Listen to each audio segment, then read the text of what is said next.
Falmerabantsika indray tonga soeto amin'ny fandarana minutimo. Fandarana iray natao hifanampiana amin'ny resaka fananantany. Tok Raphaël, ingénieur géomètre topographe ary fondateur Master Immobilier Service no manolotra anao fandarana. Lohahevitsika horesahana androany dia ireo fanamarinana tokony atao raha hividy tany titre borné anao.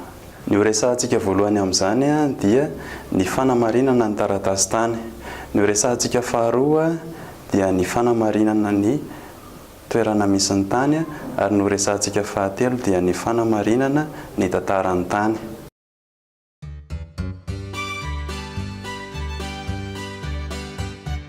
Hitantsika ao anatin'ny bokina titre ary ao anatin'ny certificat de situation juridique no ahafahantsika manamarina ny tompon'ny tany voalohany indrindra, ahafahantsika ihany koa manamarina sao dia misy vesatra na lalana ao anatin'ny tany, ary ao anatin'ny plan ihany koa dia ahitantsika ny refin'ny tany izay azo amidy ary ahitantsika ihany koa ny endriky ny tany hovidiana.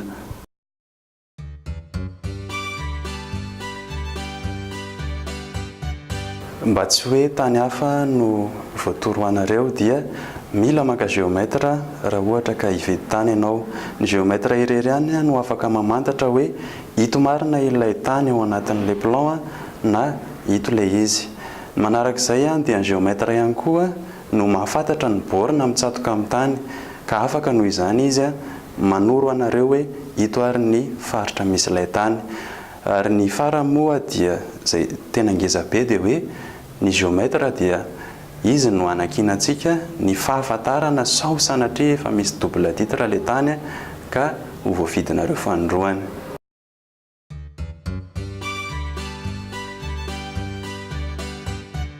Mila manao ihany koa tsika enquête au niveauan'ny président fokontany sy ny manodidina mba hialana amin'ny olana rehetra mety izy. Anisan'izany mety efa mivarotan'ilay olona ohatra io tany io na nivarotany ny apahany.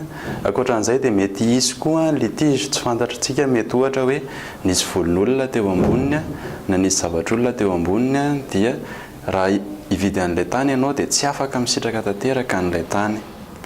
Izay indray masaka azo natolotra androany koa raha mahaliana anareo fandaharana dia manasa anareo i-clique j'aime. Tsara mariana fa ity fandaharana ity dia ho hitantsika isaka talata any amin'ny gazety Imo. Veloma mandrapitafa ho amin'ny manaraka indray.